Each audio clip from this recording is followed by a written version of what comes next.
Continuando con lo que refiere a control analógico, vamos a ver las características de un lazo de control. El lazo de control más utilizado es el lazo de control por realimentación. En este caso, lo hemos graficado en sus bloques característicos. Para realizarlo, vamos a tener tres componentes fundamentales. En primera instancia, vamos a tener el sistema de medición o el sensor, que está en contacto con el proceso y va a enviar al controlador una señal indicativa de cómo está la variable que yo quiero controlar. El controlador va a comparar ese valor con un valor de consigna y va a resolver algún tipo de acción y va a enviar una señal al elemento final de control o actuador para poder modificar la variable controlada.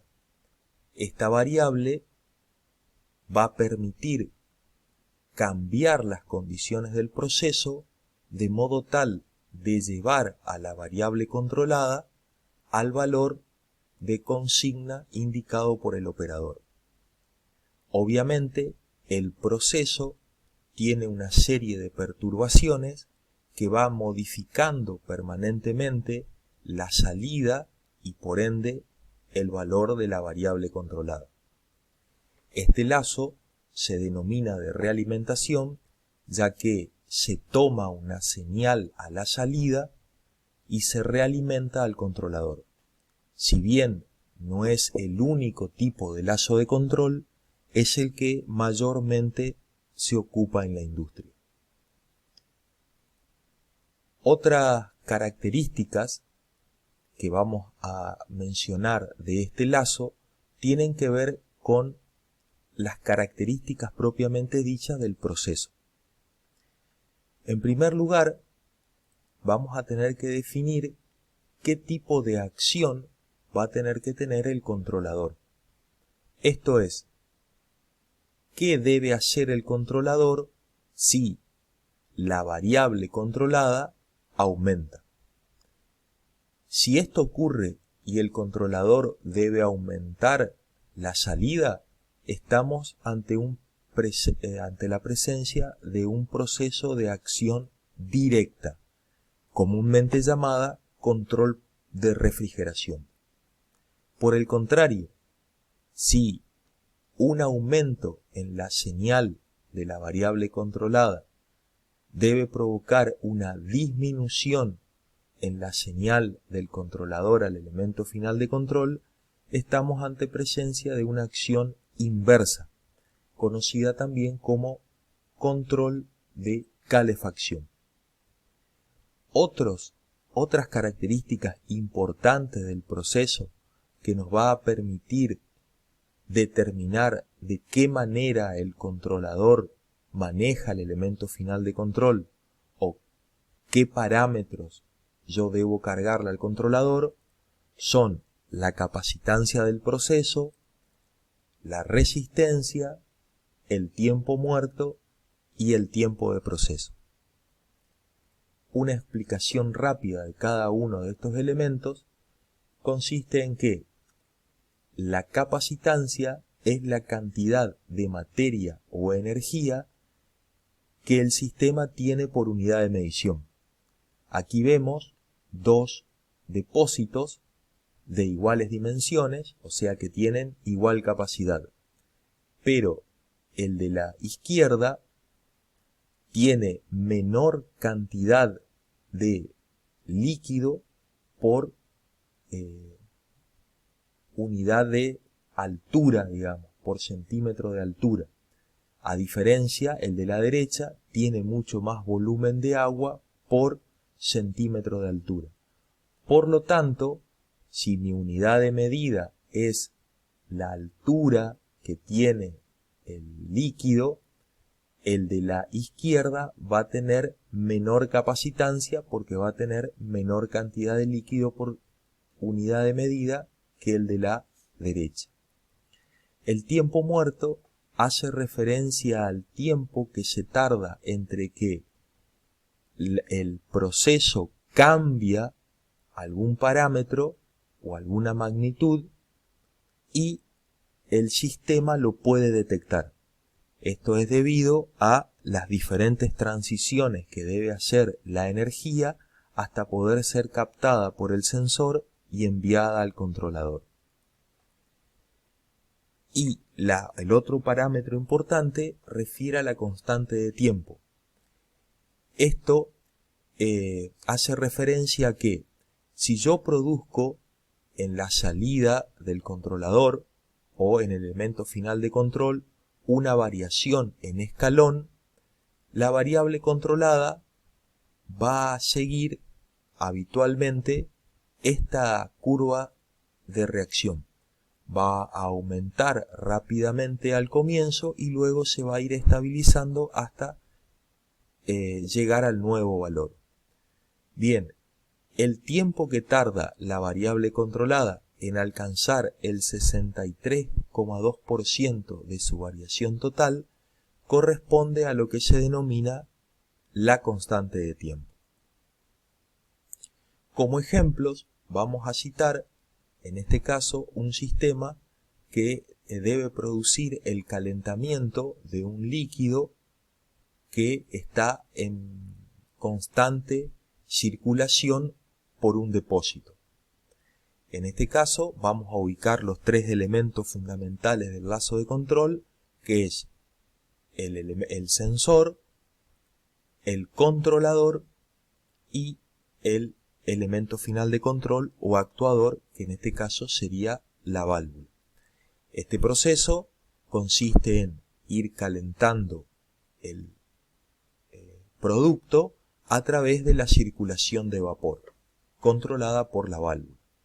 Por lo tanto, el tipo de acción es inversa, ya que un aumento en la temperatura de salida del producto va a provocar que el controlador cierre la válvula o disminuya la señal, porque la temperatura está subiendo. La variable controlada, en este caso, es la temperatura, y la variable manipulada es el caudal de vapor. Otro ejemplo lo vamos a tener en este regulador de nivel del depósito. Vamos a identificar los tres elementos fundamentales, que van a ser el sensor o el transmisor de nivel, en este caso, el controlador y la válvula reguladora de caudal, que me permite regular o controlar el paso de agua de salida. En este caso, el tipo de acción va a ser directa, ya que un aumento en el nivel me va a provocar que el controlador deba aumentar la señal y abrir la válvula para dejar pasar mayor cantidad de líquido. La variable controlada es el nivel del líquido y la variable manipulada es el caudal de agua. Vamos a concentrarnos ahora en los tipos de control, o sea, la forma en la cual el controlador procesa la información y envía las señales al elemento final de control para modificar la variable controlada. Nosotros vamos a ver dos tipos de control. El primero, denominado control todo o nada, control on-off o control de dos posiciones, en la cual el elemento final de control únicamente va a poseer dos posiciones posibles, o conectado o desconectado, o abierto o cerrado. Este tipo de control tiene un aditamento o una adición particular denominada histéresis. El otro tipo de control es lo que se denomina control proporcional, en la cual la salida va a poder tomar diferentes valores, entre 0 y 100%. Como complemento de este control, podemos adicionarle lo que se denomina la acción integral y la acción derivativa. Veamos más detalladamente cada uno de estos controles. En el control on-off o control de dos posiciones, el elemento final de control va a ubicarse dependiendo de la variable y del valor de consigna que le haya colocado al controlador. Básicamente, si la variable controlada está por arriba o por debajo de ese valor, el elemento final de control va a tomar una posición extrema. En este caso están detalladas para la acción directa en la parte izquierda o en una gráfica izquierda y para la acción inversa en la gráfica de la derecha. Vamos a suponer un control de acción inversa típico que es un control de calentamiento de un producto. Entonces, si la variable, si la temperatura está por arriba del valor de consigna, el elemento final de control, vamos a suponer una resistencia eléctrica, está totalmente apagada. Si la temperatura disminuye o se hace inferior al valor de consigna, la resistencia se encenderá para calentar el líquido. Para evitar que las conexiones y desconexiones sean de alta frecuencia, debido a que cualquier pequeña variación fuera del punto de consigna provocaría la conexión y desconexión del elemento final de control, lo que se hace es agregar al valor de consigna una banda diferencial o histéresis. Esta banda diferencial puede ser simétrica o asimétrica. ¿Qué efecto produce la incorporación de esta banda diferencial? El elemento final de control no va a cambiar de posición mientras el valor de la variable se encuentre dentro de esa banda diferencial. Vamos a suponer, en este caso, un proceso de acción directa. Por ejemplo, el funcionamiento de un aire acondicionado. Entonces, la temperatura fijada va a tener un valor y voy a tener una histéresis de más o menos un determinado valor. Vamos a suponer 24 grados de consigna y 1 grado hacia arriba y hacia abajo. Por lo tanto, si la temperatura está por arriba de la banda superior, el compresor del equipo de frío se encuentra funcionando. La temperatura va a disminuir cuando se haga inferior a la parte más baja de la banda diferencial o histéresis, el motocompresor se detendría. La propia ganancia de calor del recinto va a hacer que la temperatura suba, pero el equipo no va a volver a encender hasta que la temperatura del recinto supere el valor máximo o superior de la banda diferencial. El otro tipo de control es el control proporcional, en el cual la salida puede tomar diferentes valores entre 0 y 100%. Se denomina de esta manera porque el valor de salida es proporcional al error. Se denomina error a la diferencia entre el valor del proceso o el valor de la medición que tenga de la variable controlada y el valor de consigna que yo quiero para ese proceso. Por lo tanto, la salida va a ser simplemente un producto de ese error por una determinada ganancia proporcional. Usualmente, la ganancia proporcional no se la representan los controladores de esta manera, sino que se suele utilizar un parámetro denominado banda proporcional, que es el porcentual inverso de la ganancia proporcional. Veamos algunas características. La curva de más abajo indica una ganancia proporcional de 1. Esto implica que yo necesito tener el 100% del error para provocar un 100% de la salida. A medida que aumento la ganancia, la recta se hace con mayor pendiente. Por lo tanto, voy a ir necesitando menor cantidad de error para provocar el 100% de la salida. A la banda proporcional usualmente se la suele definir como el valor del error que provoca el 100% de la salida. Cuando mayor sea la ganancia o menor sea la banda proporcional, más agresivo o intenso es este control. O sea, pequeñas variaciones de errores van a provocar mayores porcentajes de variación de salida. En este caso, vemos un sistema de calefacción en el cual están representadas las diferentes partes. El sensor toma la temperatura, envía, ¿sí?, que básicamente se denomina valor de proceso, envía al controlador, este lo compara con el valor de consigna y determina el error como la diferencia entre estos dos valores.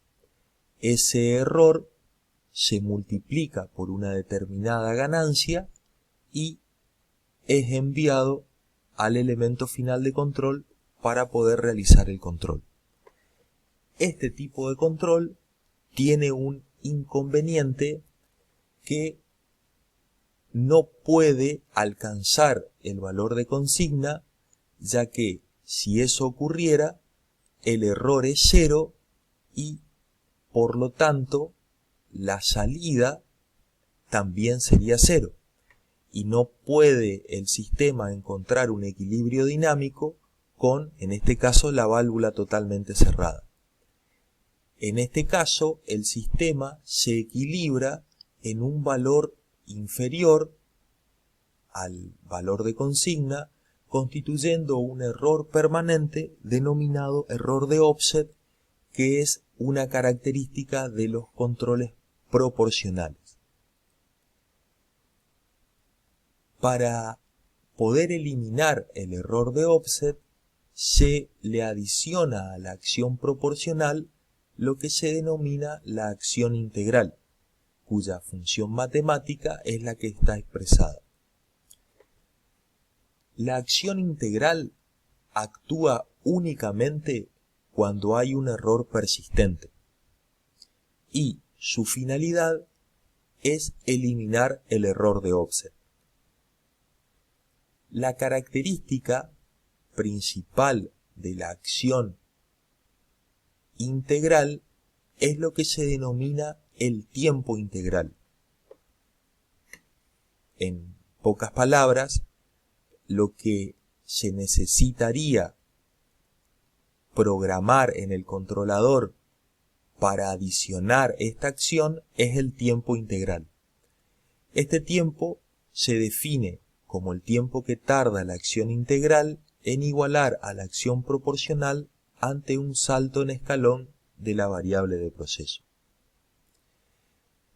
Cuando más pequeño sea el tiempo integral, más agresiva será la acción integral. Otra acción que se puede incorporar a la acción proporcional es la acción derivativa. Esta actúa únicamente cuando hay cambio del error. Por lo tanto, no puede eliminar el error de offset, porque el error de offset es un error permanente y constante. Su finalidad es tratar de anticiparse a los cambios. Para poder definir esta acción en un controlador, debemos cuantificarle lo que se denomina el tiempo derivativo. Este se expresa como el tiempo que tarda la acción proporcional en igualar a la acción derivativa ante un cambio de la variable de proceso en forma de rampa. Cuando más grande sea el tiempo derivativo, más agresiva será la acción integral.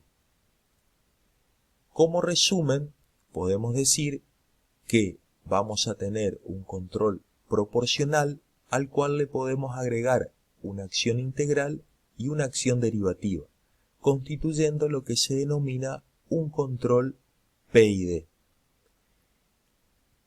A modo de resumen, podemos decir que este control va a tener una acción proporcional, una acción integral y una acción derivativa. ¿Cuáles son las características propias de cada una de las acciones? La acción proporcional es proporcional al error. La integral es proporcional a la persistencia del error. Y la acción derivativa es proporcional a la velocidad de cambio del error.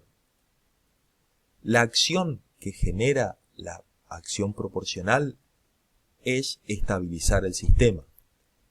La acción de integral o su fundamento es eliminar el error de offset, mientras que la acción integral tiene como objetivo anticiparse a los cambios.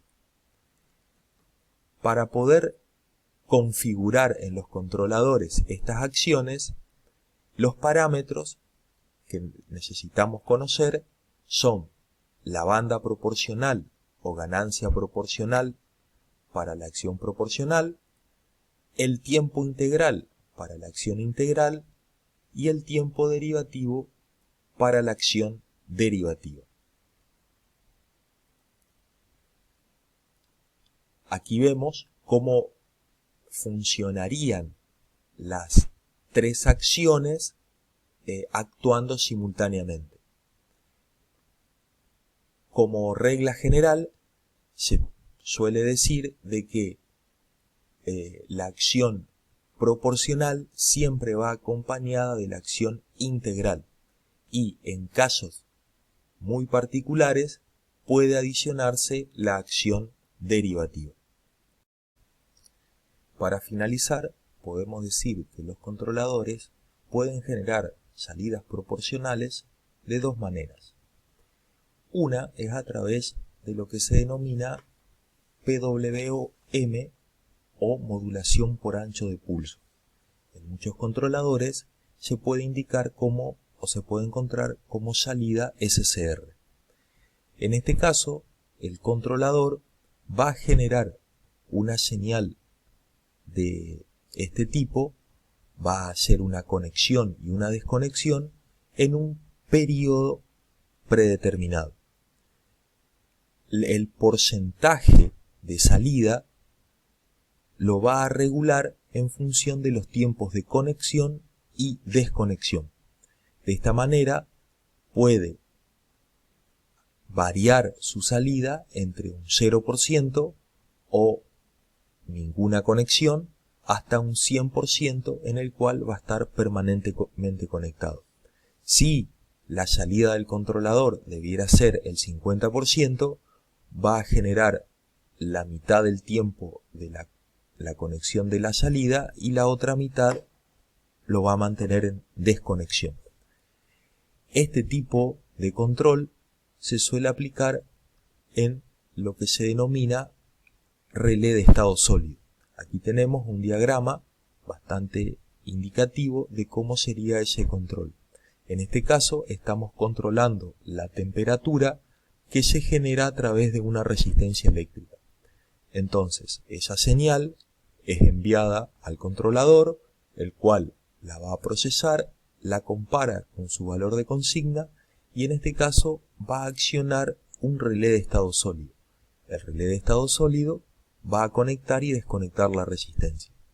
Obviamente, este tipo de control se usa siempre o usualmente en el control eléctrico de algún dispositivo como ser resistencias. La otra forma es una salida proporcional de tipo continuo o modulante, en la cual el controlador va a generar directamente una salida 0,10 voltios, 420 mA o 0,20 mA. En este caso, para alimentar actuadores rotantes, variadores de velocidad o válvulas pilotadas, por ejemplo. Como un ejemplo de este tipo de control, vemos en este caso el control de temperatura de un depósito de líquido en el cual estamos calentando a través de un quemador de gas.